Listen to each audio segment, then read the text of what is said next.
Selamat datang kembali di channel TV Jadul. Sehubungan dengan banyaknya para juragan yang minta dibuatkan sequel sebelumnya dari film Ip Man 4, maka kali ini saya mau coba menceritakan film awalnya Ip Man, yaitu Ip Man 1. Pada film ini kita akan mengetahui bagaimana kehidupan Ip Man sebelum pindah ke Hong Kong dan sebelum menjadi guru Wing Chun. Kira-kira bagaimana ya kisahnya? Simak video ini sampai habis, tapi sebelumnya sangat disarankan bagi Anda untuk menekan tombol subscribe dan aktifkan lonceng notifikasinya agar Anda tak ketinggalan video-video terbaru dari saya. Oke, check it out. Film dimulai dari Foshan pada tahun 1935, sebuah wilayah makmur yang terkenal sebagai sarangnya bela diri. Terlihat para guru kungfu sedang mengarahkan murid-muridnya berlatih bela diri. Di lain tempat, di rumah Ip Man, ajudannya bilang bahwa ada guru kungfu yang mau bertemu. Dari sini sudah sangat jelas bahwa Ip Man adalah orang gedongan. Ip Man pun menemuinya. Orang ini adalah Liu. Dia baru saja membuka perguruan kungfu di Foshan. Dia ingin berlatih bersama Ip Man karena dengar-dengar Ip Man terkenal sebagai ahli Wing Chun. Ip Man menolaknya secara halus, tapi Liu memaksanya. Dia bilang, kita latihan pribadi saja, jadi kalau guru Ip kalah, maka tak ada orang yang tahu. Guru Ip pun menyanggupinya, tapi dia mau makan dulu bersama anak istrinya, dan mengajak Liu makan juga. Istri anggun Ip Man melirik sinis pada cara makan Liu yang sangat kemaruk itu. Seusai makan, Ip Man merokok dulu sebentar, sedangkan Liu lanjut makan makanan ringan. Di waktu yang sama, ada seorang remaja yang hendak mengambil layangan nyangkut di teras rumahnya Ip Man. Ip Man dan Liu pun akhirnya bertarung. Saat Liu terpental, remaja itu melihatnya dari jendela. Ip Man kembali melancarkan pukulan kombonya itu hingga Liu mengaku kalah. Dia pulang dan meminta guru Ip agar merahasiakan duel ini. Tentu saja Ip Man menurutinya. Di sebuah restoran, Yuan, remaja si pengambil layangan itu, menceritakan kekalahan Liu dari guru Ip di depan tongkrongannya. Tak berselang lama, guru Ip ke restoran itu untuk menemui teman bisnisnya yang bernama Kuan. Di tempat lain, Liu yang sedang mengawasi muridnya mendapat kabar bahwa dirinya dikalahkan oleh guru Ip. Liu pun bergegas ke restoran dan mencari Yuan. Liu memarahi Yuan di muka umum. Lin pun melerainya. Lin adalah kakaknya Yuan, sang pemilik restoran. Tak mau disalahkan, Yuan pun bergegas ke atas untuk mengkonfirmasi langsung pada guru Ip. Liu meminta guru Ip menjaga reputasinya. Lin langsung menyeret Yuan dan melarangnya mempermalukan orang di depan umum. Yuan masih ngegas. Memangnya kenapa tak boleh? Seketika itu juga, Lin memelorotkan celananya Yuan dan semua orang pun menertawakannya. Lalu tiba-tiba saja polisi Li Zhao datang. Dia meminta agar para berandal kungfu ini tak bikin ribut. Dia juga bilang bahwa kungfu itu kan kuno, sekarang zamannya pistol, sambil menodongkannya ke kepala Ip Man. Seketika itu juga, Ip Man memblokir pelatuknya dan mendorong keluar pelurunya. Li Zhao hanya terdiam. Ip Man mengakui bahwa praktisi kungfu itu terkadang memang berisik, tapi bukan berarti mereka tak beradab. Ip Man memutuskan mentraktir polisi itu dan kerumunan pun menjadi bubar. Di rumah, Ip Man memberikan pinjaman modal pada Kuan untuk membuka pabrik kapas. Kuan menerimanya. Saat sedang mengantar Kuan keluar, tiba-tiba saja Lin datang dan menunjukkan jurus-jurus baru. Sementara istrinya menemani Zun yang sedang menggambar. Saat asik-asiknya berpraktek, Zun datang dan menunjukkan hasil gambarnya itu. Ip Man mengacuhkannya. Sang istri menatapnya dengan sinis. Melihat dari luar pagar, warga setempat pun meminta Ip Man mengulangi aksinya lagi. Mendengar itu, sang istri marah dan mengusir mereka semua. Sang istri meminta agar Ip Man lebih meluangkan waktunya pada anak mereka. Di suatu hari, ada sekelompok pengembara yang hendak menantang para guru kungfu di Foshan. Kelompok ini dipimpin oleh Jin. Jin menantang perguruan yang pertama. Dan pertarungan pun terjadi. Tapi naas, guru ini kalah. Jin mendatangi perguruan yang kedua. Kali ini menggunakan senjata. Dan sama saja, guru ini pun kalah juga. Jin dan anak buahnya bangga dan merayakan kemenangannya di angkringan. Sang penjual bilang, jangan terlalu bangga dulu jika belum bisa mengalahkan Ip Man. Mendengar itu, bersegeralah Jin pergi menemui Ip Man. Setibanya di rumah Ip Man, Jin menantangnya bertarung. Ip Man menolaknya. Sang istri juga memarahi gerombolan itu. Jin merasa sedih karena Ip Man takut pada istrinya. Jin bilang pada istrinya bahwa dia tak akan membunuhnya. Bila perlu, Jin juga tak akan menggunakan tangannya.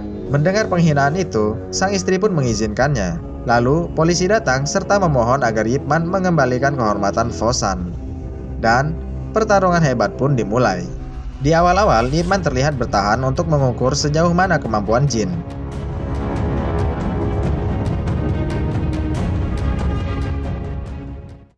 Setelah itu, Ip Man langsung melakukan serangan-serangan yang membuat Jin keteteran.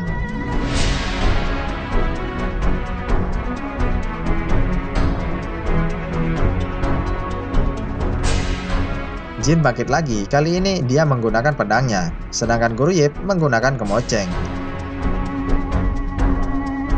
Pertandingan diakhiri dengan terlepasnya pedang Jin, dan dipukulnya bokong Jin.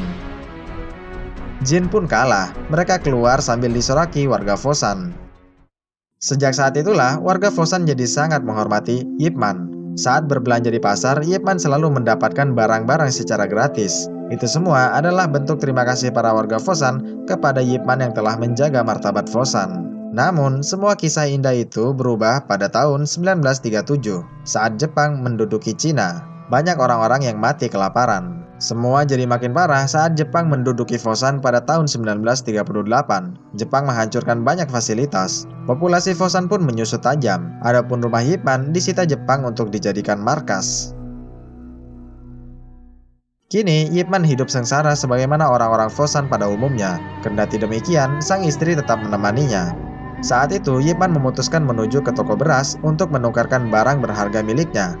Seusai menukar beras, Ip Man bertemu Kuan. Diajaklah Ip Man ke pabrik kapasnya. Jepang masih mengizinkannya beroperasi. Kuan menawarkan jabatan pada Ip Man, mengingat Ip Man lah yang meminjamkan modal awal dibangunnya pabrik ini. Tapi Ip Man menolaknya karena tak mau berhutang budi. Suatu hari, Ip Man tengah membuatkan bubur untuk istrinya yang sedang sakit. Istrinya selalu memikirkan persediaan makanan, tapi Ip Man menenangkannya, karena esok hari dia akan mencari pekerjaan. Ip Man ditolak oleh toko demi toko, hingga pada akhirnya Ip Man ikut rombongan pekerja batubara. Di sana, Ip Man bertemu dengan Lin, si pemilik restoran.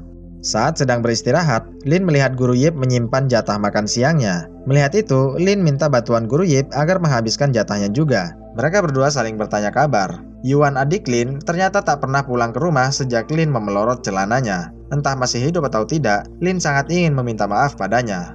Lalu, Lin tersadar bahwa kalengnya hilang. Saat tengah mencari kaleng itu, tiba-tiba tentara Jepang datang.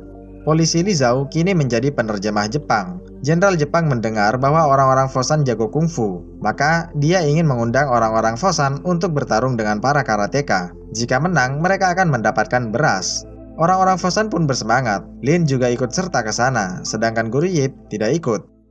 Tibalah mereka di TKP. Terlihat Guru Liu sedang menghajar karateka. Dia menang dan mendapatkan beras. Melihat ketangkasannya itu, Jenderal Miura ingin bertarung juga. Dia ingin melawan 3 orang Fosan sekaligus. Miura akan memberinya beras, menang ataupun kalah. Dan kemudian Miura pun turun tangan juga melawan 3 orang Fosan. Salah satunya adalah Lin.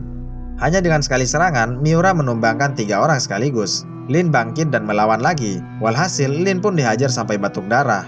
2 orang Fosan mengaku menyerah, tapi Lin menyerang lagi. Miura mampu mencekiknya, lalu Lin menyemburnya dengan darah. Miura pun menghajar Lin sampai terpental.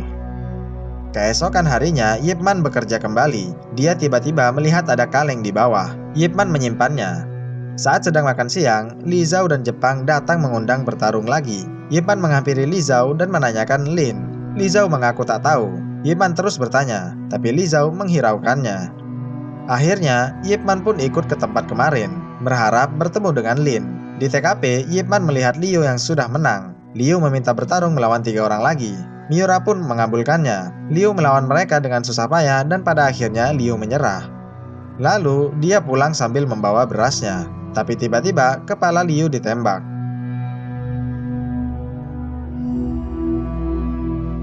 Melihat itu, Ip Man marah-marah pada Li Zhao. Ternyata, yang menembak itu adalah Kolonel Sato. Sato melarang peserta membawa beras jika sudah kalah. Jenderal Miura marah atas tindakannya itu. Miura bilang ini cuma turnamen, jangan ada tembak-tembakan lagi. Turnamen diteruskan. Ip Man berteriak pada Li Zhao. Dia marah dan ingin bertarung. Ip Man bertanya, apakah Lin dipukuli sampai mati? Li Zhao tak menjawab dan membukakan pintunya. Ip Man meminta 10 orang sekaligus. Li Zhao melarangnya, karena itu sangat berbahaya. Ip Man tetap bersikeras. Miura juga kaget mendengar itu, tapi dia tetap mengabulkannya. Dan kemudian pertarungan pun dimulai. Ip Man yang marah memukuli ke-10 karateka itu tanpa ampun. Miura terpana melihatnya.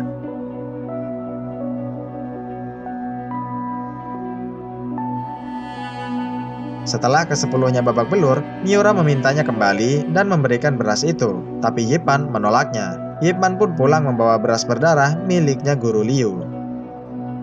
Ip Man memberikan beras itu pada keluarganya. Di sana, Ip Man diperingatkan Li Zhao agar berhati-hati pada orang Jepang. Ip Man menampar Li Zhao karena menganggapnya pengkhianat. Li Zhao tak terima, karena dia cuma penerjemah. Kematian orang-orang Cina tak ada kaitannya dengan dirinya. Ip Man pun berlalu pergi.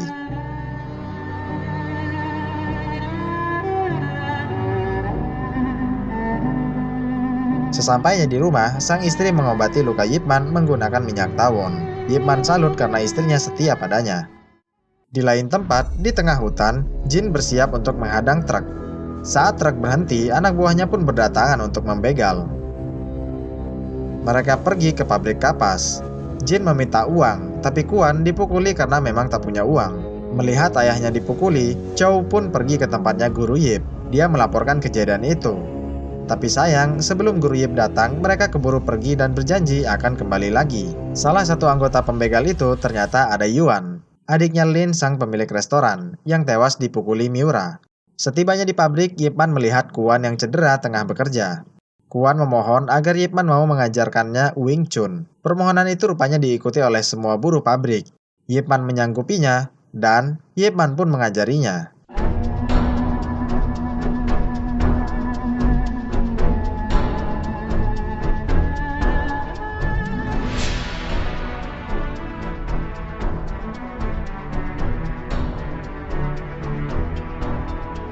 Di lain tempat, Ip Man yang sedang bermain dengan anak-anak kedatangan Li Zhao. Li Zhao bilang Miura ingin bertarung melawannya. Dan tiba-tiba saja, Kolonel Sato datang juga. Saat Sato melihat istri Ip Man yang cantik itu, dia ingin naik dan merenggutnya. Spontan, Ip Man pun menghajar Sato dan anak buahnya sampai pingsan. Li Zhao pun mengajak Ip Man sekeluarga untuk mengasingkan diri. Lepas itu, Li Zhao pun dihajar habis-habisan oleh Sato karena membiarkan Ip Man kabur. Miura bilang akan mengerahkan semua pasukannya untuk menemukan Ip Man. Li Zhao akhirnya pulang dengan babak belur.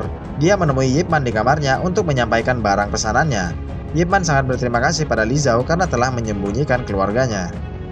Keesokan harinya, Jin datang lagi meminta uang. Kali ini para buruh siap menghadapinya, dan perkelahian kolosal pun terjadi.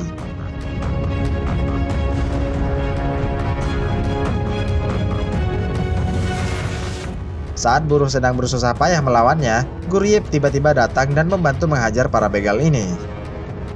Para begal ini kemudian menyerang lagi menggunakan kapak, tapi Ip Man berhasil menaklukkannya. Akhirnya, Jin pun turun tangan menggunakan garpu, sedangkan Ip Man menggunakan bambu.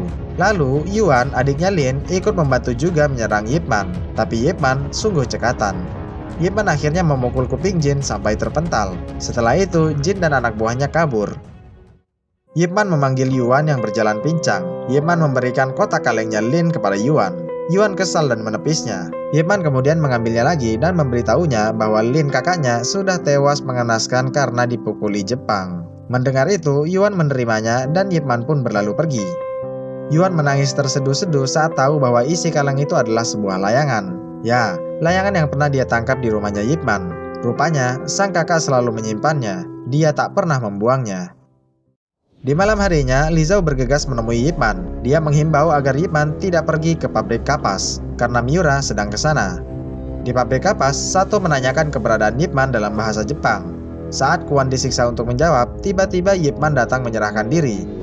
Dia lalu dipukul hingga bertekuk lutut. Sato ingin menembaknya, tapi Miura mencegahnya. Dia meminta Ip Man untuk mengajarkan kungfu pada tentara Jepang. Ip Man menolaknya, dia malah menantangnya bertarung.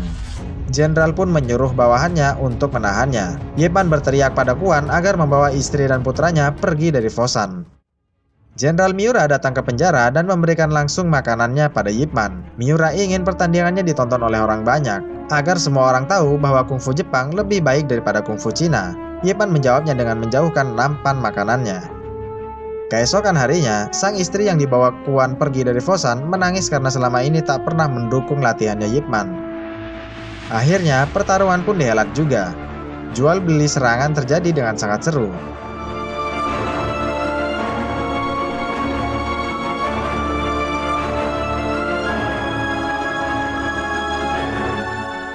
Rupanya, istri dan Kuan kembali ke Fosan untuk melihat Ip Man. Saat Miura kalah dan babak belur, warga Vosan pun berteriak kegirangan. Di tengah euforia, tiba-tiba saja Sato menembak Ip Man hingga terjatuh. Seketika itu juga, warga pun bereaksi keras. Sementara itu, Li Zhao berupaya merebut pistol dari Sato, dan Li Zhao berhasil menembak leher Sato. Sang istri dan para warga pun mengerubungi Ip Man.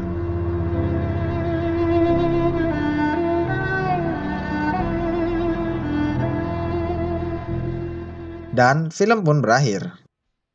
Gimana? Keren gak? Kalau keren, nanti kita lanjut lagi ke Ip Man 2. Tapi kalau tidak, mungkin kita cari film lain saja ya. Terima kasih telah menonton video ini sampai akhir, dan sampai jumpa di video berikutnya. Bye!